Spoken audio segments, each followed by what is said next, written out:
नमस्कार, मैं हूं पूजा सिंह और आप देख रहे हैं आर्यन टीवी नेशनल। चलिए खबरों की शुरुआत करेंगे उत्तर प्रदेश की कुछ खास बड़ी खबरों के साथ। वृंदावन केवल एक भूभाग नहीं बल्कि भगवान श्री कृष्ण की लीलाओं से भरी पवित्र भूमि भी है और यहाँ हर बगीचा, नदी, घाट और मंदिर उनकी बाल लीला, रासलीला और भक्तों के प्रेम की गूंज से जीवंत हो उठता है। भक्तों को यहाँ कदम रखते ही आध्यात्मिक शांति और आनंद का अनुभव होता है। मंदिरों में भजन, कीर्तन और प्रार्थना की ध्वनि हर दिल में भक्ति की भावना जगाती है। वृंदावन केवल दर्शन का स्थल नहीं बल्कि मन और आत्मा की ऊंचाई देने वाली यात्रा का केंद्र भी है, जहां हर पल श्री कृष्ण की उपस्थित महसूस कराते हैं।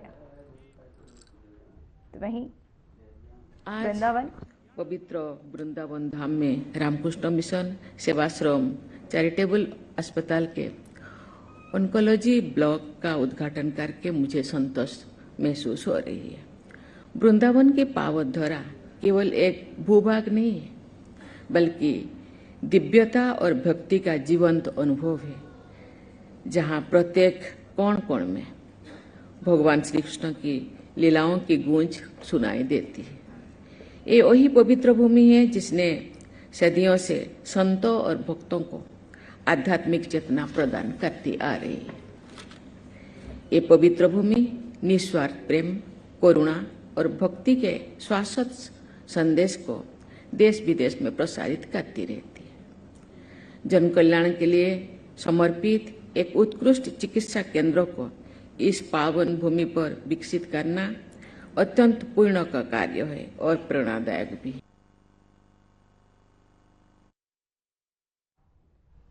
तो वहीं आप सुन रहे थे राष्ट्रपति द्रौपदी मुर्मू को, जहां रामकृष्ण मिशन सेवा आश्रम में नंद किशोर समाधि कॉलोनी ब्लॉक का उद्घाटन किया गया। ये ब्लॉक कैंसर मरीजों के इलाज और बेहतर स्वास्थ्य सुविधाएं देने के लिए बनाया गया। राष्ट्रपति ने कहा कि हर नागरिक तक गुणवत्तापूर्ण स्वास्थ्य सेवा पहुंचाना आवश्यक है और समय पर इलाज जीवन बचाने में मदद करता है। उन्होंने सेवा आश्रम की सामाजिक सेवा और मरीजों के लिए समर्पण की सराहना भी की। ये उद्घाटन राष्ट्रपति के उत्तर प्रदेश दौरे का हिस्सा था और राज्य में स्वास्थ्य सेवाओं के विस्तार को प्रोत्साहित करता था। साथ ही इस दौरान उन्होंने क्या कुछ कहा, सुनिए जरा। जन कल्याण के लिए समर्पित एक उत्कृष्ट चिकित्सा केंद्र को इस पावन भूमि पर विकसित करना अत्यंत पूर्ण का कार्य है और प्रेरणादायक भी है। रामकृष्ण मिशन आध्यात्मिक चेतना और मानवीय सेवा के संगम का सशक्त प्रतीक है।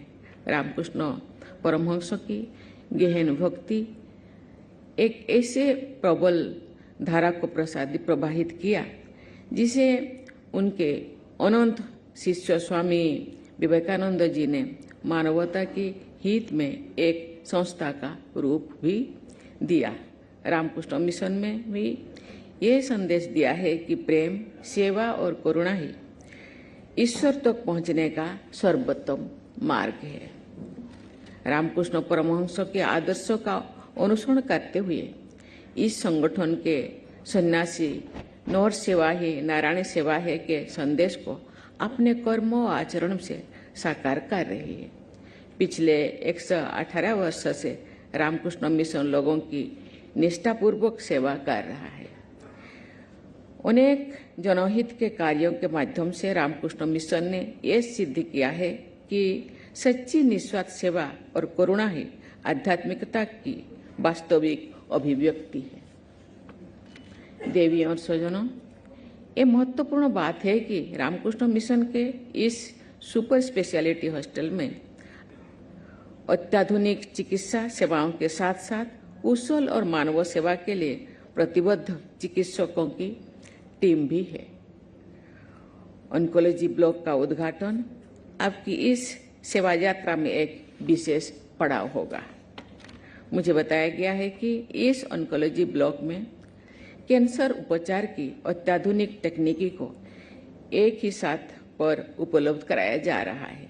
मुझे विश्वास है कि यहाँ आधुनिक तकनीकों के माध्यम से रोगियों को सही, सुरक्षित और प्रभावी उपचार मिलेगा।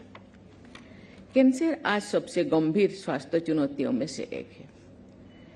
समय पर रोग की पहचान और उच्च स्तरीय उपचार तक पहुंच रोगी के जीवन को बचाने में निर्णायक सिद्ध हो सकती है, लेकिन अनेक परिवारों के लिए इस रोग का उपचार आर्थिक परिस्थितियों के कारण कठिन या असंभव प्रतीत होती है। ऐसे समय में जन सेवा की भावना से कार्य करने वाले संस्थान समाज कल्याण में सक्रिय भूमिका निभा सकते हैं। जागरूकता अभियान और समय पर जांच की सुविधाओं से कैंसर की रोकथाम और शोध उपचार पर भी विशेष ध्यान दिया जा रहा है। एक सशक्त और आत्मनिर्भर भारत का निर्माण तभी संभव होगा जब देश के नागरिक स्वस्थ होंगे। ये प्रसन्नता का विषय है कि रामकृष्ण मिशन, सेवाश्रम जैसे संस्थान ऐसे राष्ट्रीय प्रयासों को सशक्त बना रहे हैं। ये संतोष का विषय है कि रामकृष्ण मिशन, सेवाश्रम चैरिटेबल अस्पताल धन के अभाव के कारण किसी भी रोगी को उपचार से वंचित नहीं किया जाए के प्रेरणादायक सिद्धांतों पर कार्य कर रहा है। ये विचार सच्चे अर्थों में करुणामय चिकित्सा सेवा की भावना को व्यक्त करता है। ये हमें स्मरण कराता है कि चिकित्सा मानव पीड़ा को दूर करने का महान नैतिक दायित्व है। मैं इस प्रकल्प से जुड़े सभी लोगों की सराहना करती हूँ, धन्यवाद करती हूँ। मैं आशा करती हूँ कि आपका ये योगदान आने वाले वर्षों में लोगों के जीवन को बेहतर बनाने में सहायक सिद्ध होगा। देवियों और स्वजनों, आज भारत अपने स्वास्थ्य ढांचे पे सुदृढ़ बनाने और प्रत्येक नागरिक तक गुणवत्तापूर्ण। तो वहीं प्रधानमंत्री नरेंद्र मोदी आगामी 28 मार्च को नोएडा इंटरनेशनल एयरपोर्ट का उद्घाटन करेंगे। ये एयरपोर्ट देश के सबसे आधुनिक और बड़े हवाई अड्डों में से एक माना जा रहा है। उद्घाटन के साथ ही इस परियोजना से क्षेत्र में कनेक्टिविटी बेहतर होगी और रोजगार के नए अवसर भी पैदा होंगे। ये एयरपोर्ट राष्ट्रीय राजधानी क्षेत्र के लिए एक महत्वपूर्ण इंफ्रास्ट्रक्चर प्रोजेक्ट के रूप में देखा जा रहा है। सरकार का मानना है कि इस प्रोजेक्ट के शुरू होने से न केवल हाईवे यातायात का दबाव कम होगा, बल्कि व्यापार और पर्यटन को भी बढ़ावा मिलेगा।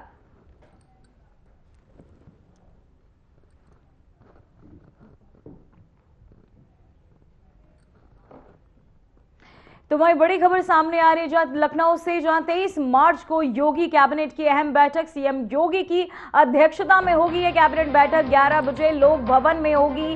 कैबिनेट की यह अहम बैठक 23 मार्च को मुख्यमंत्री योगी आदित्यनाथ की अध्यक्षता में एक अहम कैबिनेट बैठक होगी। ये बैठक सुबह 11 बजे लखनऊ के लोक भवन में आयोजित की जाएगी। बैठक में राज्य सरकार के विभिन्न प्रशासनिक और विकास संबंधी मुद्दों पर चर्चा होने की संभावना है। कैबिनेट के सदस्य इसमें भाग लेंगे और कई महत्वपूर्ण फैसलों पर विचार भी करेंगे, जिनका असर राज्य की जनता और प्रशासन पर होगा।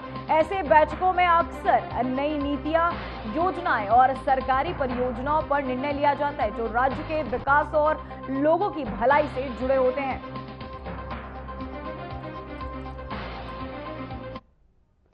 तो वहीं उत्तर प्रदेश में योगी आदित्यनाथ सरकार ने 9 साल पूरे होने के अवसर पर कैबिनेट मंत्री योगेंद्र उपाध्याय ने सरकार की प्रमुख उपलब्धियों के बारे में विस्तार से जानकारी दी। मंत्री ने आर्यन टीवी को खास बातचीत में बताया कि पिछले 9 वर्षों में प्रदेश में विकास, कानून व्यवस्था, सड़क, स्वास्थ्य और शिक्षा के क्षेत्र में कई महत्वपूर्ण कदम उठाए गए हैं। योगेंद्र उपाध्याय ने कहा कि मुख्यमंत्री योगी आदित्यनाथ के नेतृत्व में प्रदेश में निवेश को बढ़ावा मिला, किसानों और आम जनता के कल्याण के लिए कई योजनाएं लागू की गई और सामाजिक सुरक्षा के क्षेत्र में भी विशेष प्रयास किए गए। साथ ही इस दौरान उन्होंने क्या कुछ कहा, सुनिए जरा। आज हमारे साथ मौजूद हैं कैबिनेट मंत्री योगेंद्र उपाध्याय जी, जो कि उनसे जानेंगे किस तरीके का ये 9 साल रहे और क्या जो विकास कार्य हैं जो अभी भी रह गए हैं। योगी जी के 9 साल बेमिसाल रहे हैं और इसमें हर क्षेत्र में प्रगति हुई है, चाहे शिक्षा क्षेत्र हो, चिकित्सा क्षेत्र हो, इंफ्रास्ट्रक्चर हो, उद्योग क्षेत्र हो, कृषि क्षेत्र हो, जो भी क्षेत्र है। मैं शिक्षा क्षेत्र से जुड़ा हुआ हूँ, उसकी बात करता हूँ। इससे आप कल्पना कीजिए कि उत्तर प्रदेश में अंग्रेजों के काल से लेकर अब तक मात्र 171 डिग्री कॉलेज और 2017 से लेकर अब तक 71 बन चुके और 4 निर्माणाधीन है। यानी अंग्रेजों के काल से लेकर 2016 तक 171 और 2017 से लेकर अब तक 73 बन चुके। तो ऐसी आप समझ लीजिए कि शिक्षा जैसी इम्पोर्टेंट चीज पे इनका कितना, पुराने लोगों का कितना योगदान था या कितनी चिंता थी। आज विश्वविद्यालय के जहां तक जिक्र करें, उत्तर प्रदेश में ऐसी विडंबना थी कि प्रत्येक कमिश्नरी में एक सरकारी विश्वविद्यालय नहीं था। 6 कमिश्नरियां ऐसी थी जहां सरकारी विश्वविद्यालय नहीं थे, और मात्र उत्तर प्रदेश के अंदर 14 सरकारी विश्वविद्यालय थे। अभी पिछले 2017 के बाद से अब तक 10 सरकारी विश्वविद्यालय खुल चुके, 29 निजी विश्वविद्यालय थे उत्तर प्रदेश के अंदर। अब 2017 के बाद अब तक 23 और खुल गए, यानी 52 निजी विश्वविद्यालय हो गए। और ऐसे वैसे निजी विश्वविद्यालय नहीं, राष्ट्रीय और अंतर्राष्ट्रीय ख्याति प्राप्त विश्वविद्यालय हुए। जहां तक शोध का सवाल है, शोध गंगा जो यूजीसी की है, उस शोध गंगा में टॉप 40 जो विश्वविद्यालय हैं देश के, उसमें 9 विश्वविद्यालय उत्तर प्रदेश के हैं। यानी शिक्षा के क्षेत्र में विस्तार भी हुआ, प्रसार भी हुआ, गुणवत्ता में सुधार भी हुआ।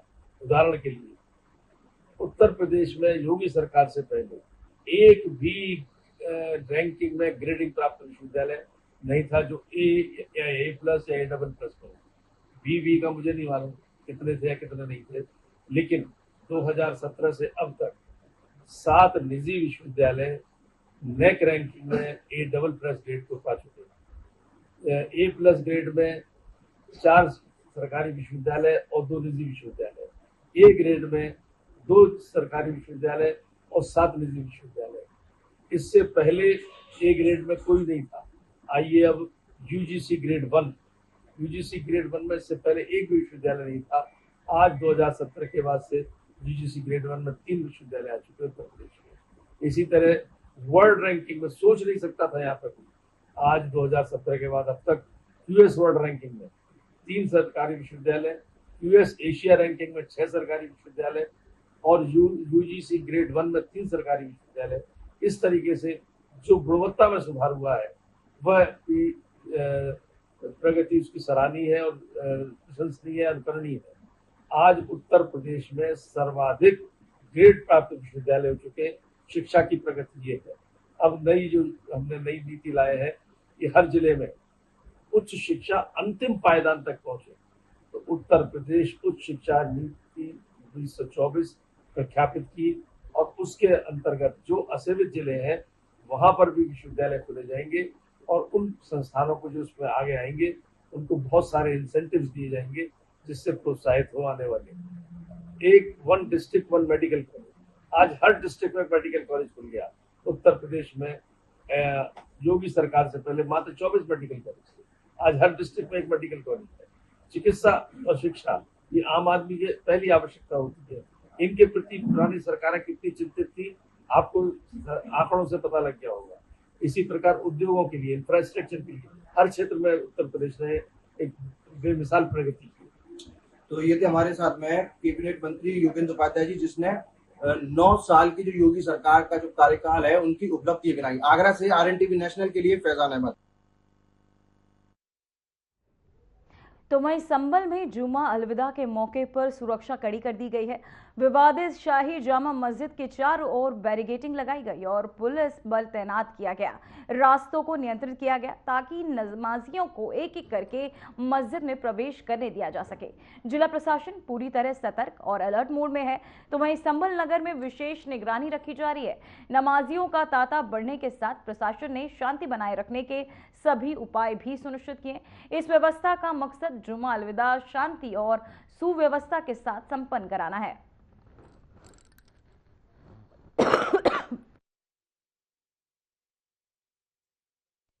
तो वहीं हरदोई के मुन्ने मियां चौराहे स्थित जामा मस्जिद में शुक्रवार दोपहर करीब 1 बजे अलविदा की नमाज शांतिपूर्ण रूप से संपन्न हुई। इस दौरान सुरक्षा कड़ी रखी गई थी। सीओ सिटी अंकित मिश्रा और शहर कोतवाल संजय त्यागी पुलिस बल के साथ मौजूद रहे। नमाजियों ने रमजान का आखिरी जुम्मा अदा किया और देश भर से अमन चैन बनाए रखने की दुआ की। तो वहीं अलविदा की नमाज के बाद नमाजियों ने कहा कि कल पूरे देश में ईद मनाई जाएगी।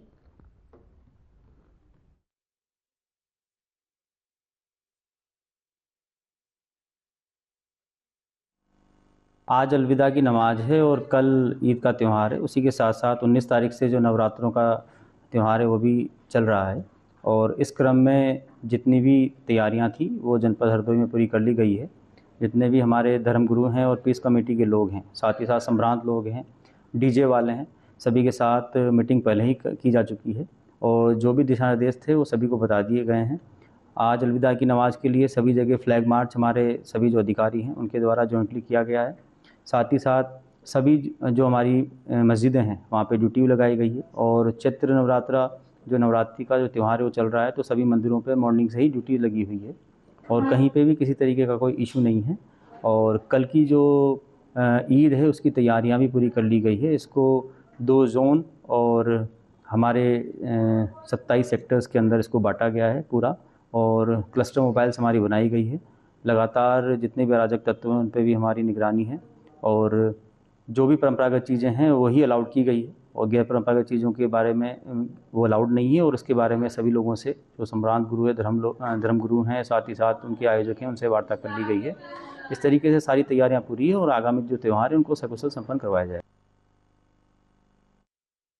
तो वहीं मिर्जापुर की अस्मिता गैस एजेंसी पर आज 20 मार्च 2026 को भारी अव्यवस्था रही। रात 2 बजे से ही सैकड़ों लोग गैस सिलेंडर के लिए लाइन में खड़े। एजेंसी मालिक ने सुबह तक सभी को गैस देने का आश्वासन दिया, लेकिन सुबह 10:45 बजे तक किसी भी सिलेंडर किसी को भी नहीं मिला। कतार में महिलाएं भी हैं जो घर के काम छोड़ घंटों इंतजार कर रही हैं। लोग नाराज हैं और सवाल उठा रहे हैं कि जब सरकार गैस की कमी से इनकार करती है तो जमीनी हकीकत इतनी अलग क्यों है। प्रशासन की प्रतिक्रिया का इंतजार है।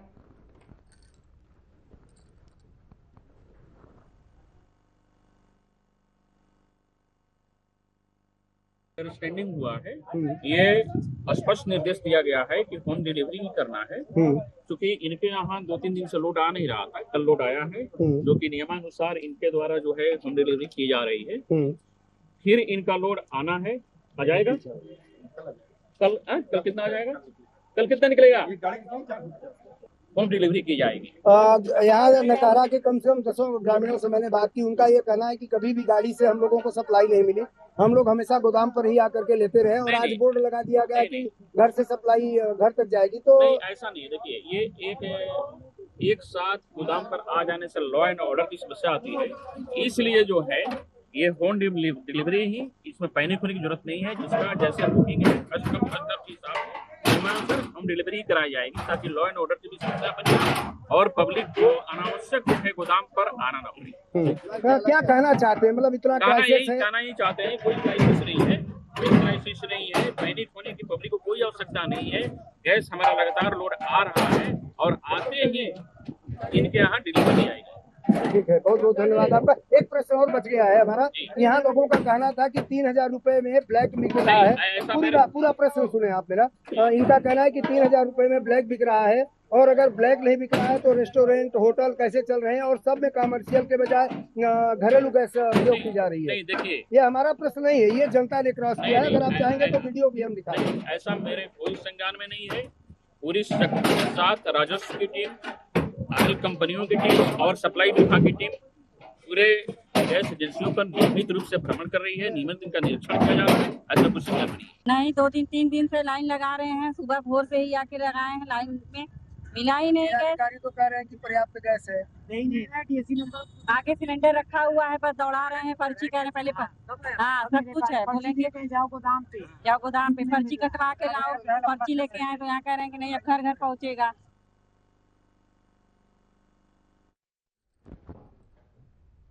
तो वहीं वाराणसी में उदय प्रताप कॉलेज में बीएससी छात्र सूर्य प्रताप सिंह को क्लासरूम में गोली मार दी गई।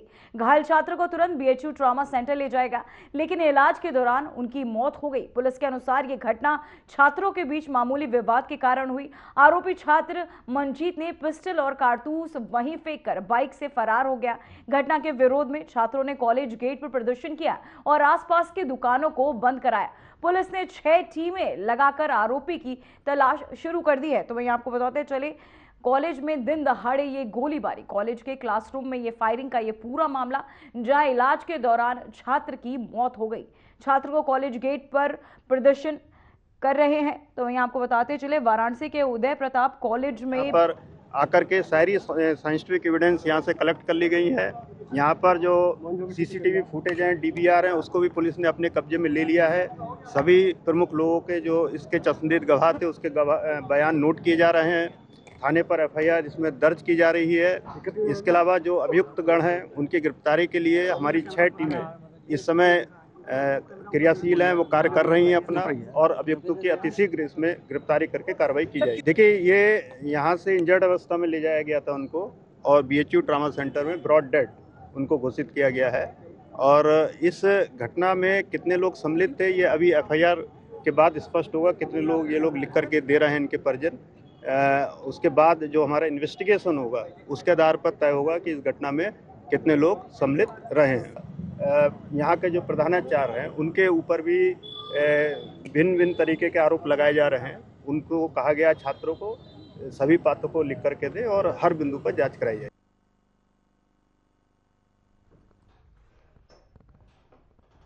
इसी खबर पर हमारे संवाददाता अभिषेक सिंह इस खबर पर तमाम जानकारी के साथ हमारे साथ जुड़ चुके हैं। अभिषेक, मैं सबसे पहले जानना चाहूंगी, वाराणसी के उदय प्रताप कॉलेज में हुई इस गोलीकांड की असली वजह क्या थी? देखिए पूजा, ये गोली कांड सरेआम दिन दहाड़े कॉलेज परिसर के हुई, तो लिहाजा ये पूरे सिस्टम पर सवाल खड़ा करता है कि एक छात्र कैसे चलती हुई कक्षा के बीच पिस्टल लेके पहुंचा और तमाम जो अन्य जो उनके सहयोगी थे उसके साथ उस छात्र की गोली मारकर हत्या कर दी गई। इसके अलावा जब वो बाहर से निकले तो वो तोड़ फोड़ के भी जो आरोप है जो प्रत्यक्षदर्शी छात्र हैं उन लोगों ने भी लगाया। तो ये पूरा सवाल जो खड़ा होता है उस कॉलेज परिसर का जो कैंपस है, उस परिसर के कैंपस में जो शिक्षक हैं, जो सुरक्षा कर्मी हैं, साथ ही साथ उसी के जस्ट थोड़ी दूरी पर 1 किलोमीटर की दूरी पर शिवपुर थाना है। इसके अलावा अगल बगल चौकियां हैं। उन सभी जगहों पर जो सुरक्षा की जो सवाल है वो खड़े होते हैं। इसके अलावा एक महत्वपूर्ण पहलू ये है कि ये जो घटना घटित हुई है वो दिन दहाड़े क्लासरूम के बीच में घटित हुई है और छात्र के 2 अलग अलग गुट बताए जा रहे हैं। दोनों छात्र जो आरोपी हैं वो भी स्नातक द्वितीय वर्ष का छात्र है और जिसकी मर्डर हुई है गोली मारकर वो भी स्नातक द्वितीय वर्ष का ही छात्र है। बताया जा रहा है कि कुछ दिन पहले इन लोगों के बीच किसी बात को लेकर विवाद हुआ था। वो विवाद लगातार बढ़ता ही चला जा रहा था। हालांकि जो मृतक छात्र है सूर्य प्रताप सिंह, वो मूल रूप से गाजीपुर का रहने वाला था और उसको तकरीबन 1 पखवाड़े तक चेचक की शिकायत थी। तो वो चेचक से वापसी होने के बाद आज ही कॉलेज गया हुआ था और आज जो विवाद धीरे धीरे सुलग रही थी अंदर खाने ही, वो आज चिंगारी पकड़कर फिलहाल जो विवाद थी वो इस स्थिति तक आ गई कि लोगों को पिस्टल प्रयोग करना पड़ेगा। फिलहाल जो आरोपी है उन आरोपियों की ओर से पिस्टल से जो 4 फायर किए गए, जिसमें से 1-2 फायर उसके हेडशॉट बताए जा रहे थे। तो लिहाजा वो अस्पताल ले जाते समय ही रास्ते में दम तोड़ चुका था। फिलहाल जो पूरा कैंपस है वो पूरी तरह से जो छात्र थे उस समय चूंकि कॉलेज परिसर में ही मौजूद थे, दिन दहाड़े ये घटना हुई। तो लिहाजा जब घायल को अस्पताल ले जाया गया, जो आरोपी थे वो फरार थे। उसके बाद पूरे कैंपस को छावनी में तब्दील करने के बाद जो लड़के लड़कियां जो छात्र थे कैंपस में उनको सुरक्षित बाहर निकाला गया। साथ ही साथ जो पूरा कैंपस था वो पुलिस छावनी में तब्दील कर दिया गया है। पीएससी की टीमें लगाई गई हैं, 7 थानों की फोर्स भी लगाई गई। इसके अलावा जो पुलिस के जो आला वरिष्ठ अधिकारी होते, चाहे वो पुलिस आयुक्त हो, संयुक्त पुलिस आयुक्त हो, जो डीसीपीज है, जो एसपीज है, उन सबको मैदान में उतारा गया है। जब बॉडी ट्रॉमा सेंटर गई, वहां से जो लोग थे डॉक्टरों से मृत घोषित किया, तो उसको तुरंत बॉडी को जो पोस्टमार्टम के लिए भेजा गया, जहां पर 3 थानों की जो पुलिस है वो वहां मौजूद है सुरक्षा के लिहाज से। चूंकि यूपी कॉलेज एक छात्रों का एक बड़ा अपना संगठन होता है, तो उसे ही लगायत बीएचयू का भी संगठन होता है, तो लिहाजा वहां पर भी सुरक्षा के कड़े इंतजाम किए गए हैं ताकि छात्र किसी तरह का हंगामा ना हो। और जैसे ही साथी छात्र की मौत की घटना सुनते हैं, जो यहाँ यूपी कॉलेज के जो छात्र है वो आक्रोशित हो जाते हैं और आसपास के जो दुकानें हैं, तकरीबन 2.5 से 3 दर्जन दुकानों को छात्रों ने जबरदस्ती बंद करा दिया।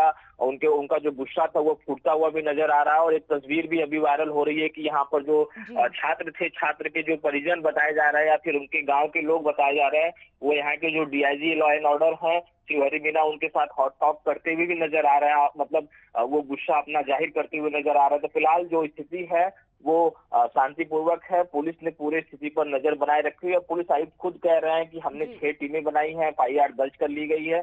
6 टीमें बनाकर सीसीटीवी फुटेज के आधार पर वहां पर जो सर्विलांस उसके आधार पर जो नंबर एक्टिव थे उस समय, जो मृतक छात्र है, साथ ही साथ जो आरोपी छात्र है, उनके सेलफोन कॉन्टेक्ट नंबर वगैरह करके वो साइंटिफिक रीजन जो उसको लेकर तमाम टीमें जांच। इस खबर पर तमाम जानकारी के लिए फिलहाल उत्तर प्रदेश की खबरों में इतना ही। बने रहिए RN टीवी नेशनल के साथ। मुझे दीजिए इजाजत। नमस्कार।